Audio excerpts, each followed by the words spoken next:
Hello class second. Today we will start grammar portion of chapter 5 The Man Cub. तो देखिए यहाँ पर आपका ग्रामर पोर्शन में दिया हुआ है this that these and those. तो आज हम सीखेंगे use of this that these and those. तो यहाँ पर आपको एक पिक्चर दिखाई दे रही है, ये ब्यूटीफुल सी पिक्चर देख रहे हैं आप यहाँ पर पेज नंबर 46। तो देखिए यहाँ पर कुछ सेंटेंसेस दिए हुए हैं, रीड दी सेंटेंसेस। तो यहाँ देखिए further I like this toy panda. तो यहाँ पर आपको ये दिखाई दे रहा है दिस इज़ पांडा, और यहाँ पर ये जो गर्ल है ये पापा को क्या बोल रही है कि पापा आई like this toy Panda. This ये फिंगर टच करते हुए दिखा रही है ना, यस। नेक्स्ट देखिए Smita likes that toy monkey. और जो स्मिता है उसको क्या पसंद है, वो जो आप ऊपर देख रहे हैं मंकी, यस यहाँ पर। तो वो दोनों अपनी फिंगर से उसको पॉइंट आउट करके दिखा रहे हैं। तो एक चीज़ आप देख रहे हैं यहाँ पर, जो पांडा है वो बिल्कुल पास में रखा हुआ है और जो मंकी है वो काफ़ी दूर रखा हुआ है ना। तो लेकिन दोनों आइटम कितने हैं, वन पांडा है और वन ही मंकी है ना। तो दोनों आइटम्स तो वन वन है, लेकिन एक पास में रखा हुआ है और एक दूर रखा हुआ है। यानी कि जो चीज़ पास में रखी हुई है उसके लिए क्या यूज़ किया जा रहा है, this. I like this toy panda, क्योंकि पांडा कहाँ पर है, पास में है। And Smita likes that toy monkey, that क्यों, क्योंकि वो मंकी जो है वो काफ़ी दूर है। So we use this and that to point at nouns that are one in number. तो हम दिस और दैट दोनों ही चीज़ें जो हैं वो नाउन को पॉइंट आउट करने के लिए यूज़ करते हैं, लेकिन उनका नंबर कितना होता है, ओनली वन। यानी कि सिंगल आइटम सिंगल थिंग के लिए हम दिस और दैट का यूज़ करते हैं। जो चीज़ पास में होती है उसके लिए हम दिस यूज़ करते हैं, और जो चीज़ दूर होती है उसके लिए हम दैट यूज़ करते हैं। लेकिन यूज़ हम दोनों सिंगल आइटम के लिए करते हैं, है ना। नेक्स्ट देखिए यहाँ पर this is use to talk about things that are near the speaker. This हम उसके लिए यूज़ करते हैं जो भी स्पीकर यानी कि जो उस आइटम के बारे में बोल रहा है वो चीज़ उसके पास रखी होती है। And that is use to talk about things that are far from the speaker. और दैट हम उसके लिए यूज़ करते हैं जो स्पीकर से जो चीज़ जो वो पॉइंट आउट करके दिखा रहा है उससे वो चीज़ दूर रखी हुई होती है। ओके, नेक्स्ट देखिए नाउ रीड दी सेंटेंसेस। अब नेक्स्ट सेंटेंस आप यहाँ पर देखेंगे father may I buy these two blue cars. Blue cars कितने हैं, टू ब्लू कार्स हैं, है ना। और कहाँ पर हैं, पास में रखे हुए हैं ये टू ब्लू कार्स। यहाँ पर आप देख रहे हैं ये यहाँ पर इनके पास में रखे हुए हैं। एंड नेक्स्ट है यहाँ पर yes Amit those green trucks also look good.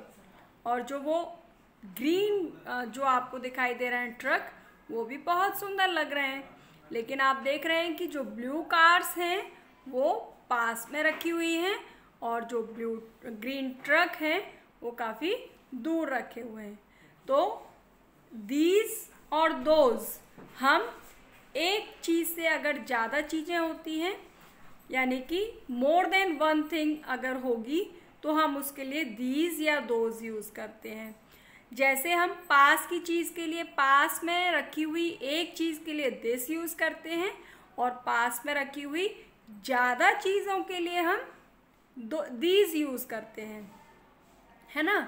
और अगर कोई चीज़ दूर रखी हुई है और एक है तो उसके लिए हम दैट यूज़ करते हैं, और अगर एक से ज़्यादा होगी और दूर रखी होगी तो दोज। ओके, तो इसी तरीके से यहाँ पर आपने देखा फादर में I buy these two blue cars, क्योंकि ब्लू कार्स जो है वो कहाँ पर हैं, पास में है। तो क्या मैं ये टू ब्लू कार्स जो है वो ले सकता हूँ, तो yes Amit those green trucks also look good, और जो वो दूर जो आपको दिखाई दे रहे हैं ग्रीन कलर के जो ट्रक हैं, तो वो अमित को बोलता है कि यस, वो जो ग्रीन कलर के ट्रक जो हैं वो भी बहुत अच्छे लग रहे हैं।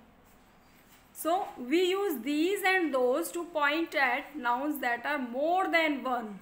तो हम जो नाउन एक से ज़्यादा होते हैं उनके लिए हम दीज और दोज यूज़ करते हैं। And these is use to talk about things that are near the speaker.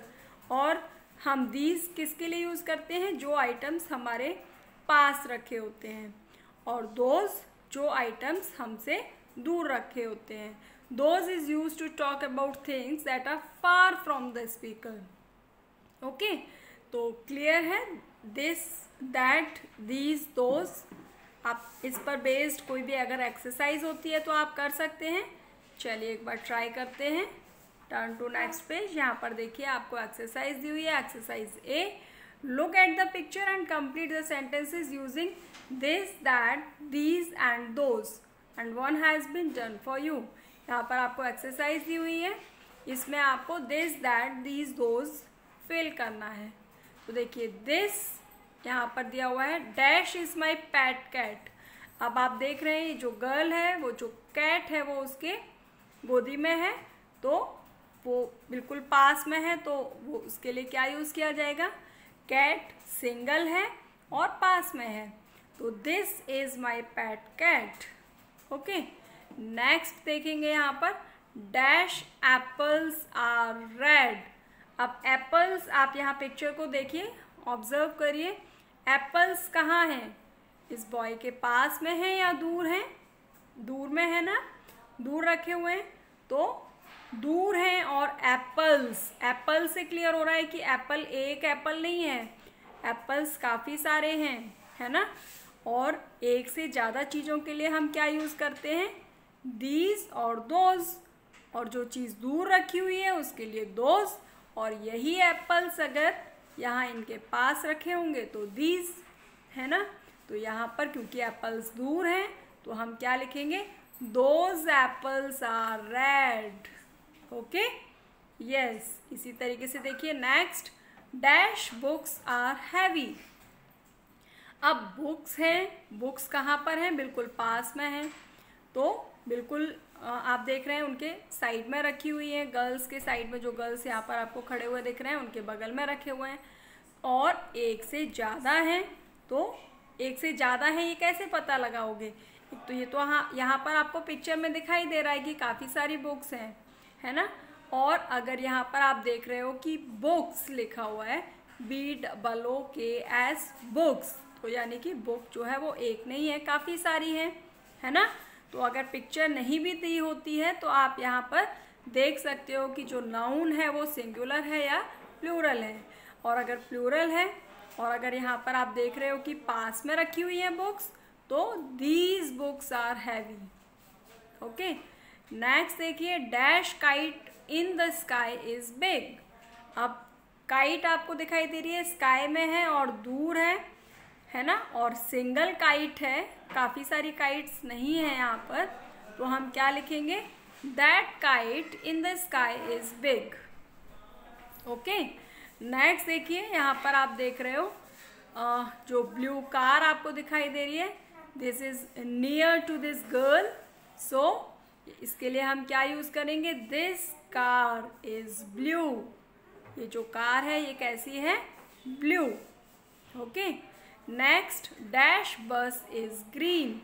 अब बस आप देख रहे हैं कि बस जो पॉइंट आउट करके ये बॉय आपको यहाँ पे पिक्चर में दिखाई दे रहा है, तो वो काफ़ी दूर बस को पॉइंट आउट कर रहा है कि वो जो बस है वो कैसी है? ग्रीन, है ना। तो दैट बस इज ग्रीन। ओके, तो इस तरीके से आप ये एक्सरसाइज अच्छे से करेंगे और इसके बेसिस पर आपको नेक्स्ट कोई शीट मिलेगी, उसको भी आपको अच्छे से फिल करना है। Turn to next page, page number 48। Same इसी तरीके से देखिए यहाँ पर दी हुई है आपको exercise B. Circle the correct word in these sentences and one has been done for you. यहाँ पर आपको 2 ऑप्शंस दिए हुए हैं, अब आपको उसमें से करेक्ट ऑप्शन को सर्कल करना है। लाइक दीज और दैट इज माई हाउस। यानी कि अब हाउस, एक हाउस की बात हो रही है, तो एक हाउस है तो उसके लिए हम क्या यूज करेंगे, दैट, है ना, दैट इज माई हाउस। अब यहाँ पर देखिए दिस और दोज, रग इज न्यू, क्योंकि रग हमने चैप्टर में पढ़ा था। रग क्या होता है, एक क्लोथ टाइप की एक चटाई को बोलते हैं। जो वो रग है वो क्या है, एक है, एक से ज़्यादा नहीं है, तो वो एक है तो उसके लिए हम क्या यूज़ करेंगे, दिस। दोस्त तो हम यूज़ करते हैं जब एक से ज़्यादा चीज़ें होती हैं, तो यहाँ पर हम यूज़ करेंगे दिस, और दिस को आप क्या कर लोगे, सर्कल। ओके, तो दिस रग इज न्यू।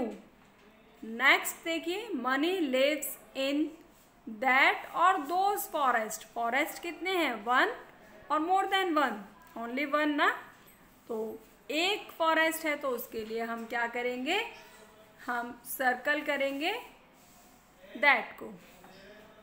ओके, तो इसी तरीके से देखिए नेक्स्ट है आपका this oblique this is Mani's baby boy. तो एक है बेबी बॉय, एक से ज़्यादा नहीं है, है ना, तो this is Mani's baby boy. तो इस तरीके से आप यहाँ इसको सर्कल कर लेंगे।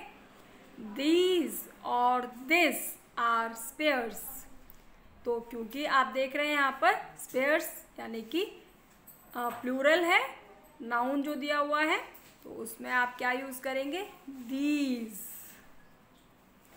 Who is hiding behind that और दोज ट्रीज। अब ट्रीज आप देख रहे हैं, जो आपको नाउन दिया हुआ है वो प्लूरल है, तो प्लूरल अगर नाउन दिया हुआ है तो उसके लिए आप क्या यूज करेंगे, दोज। ओके, तो इस तरीके से ये आपको एक्सरसाइज ए और एक्सरसाइज बी करनी है अपनी बुक में। ओके, नेक्स्ट क्लास में करेंगे हम लोग listening, speaking exercise and writing exercise of this chapter. Till then, bye bye.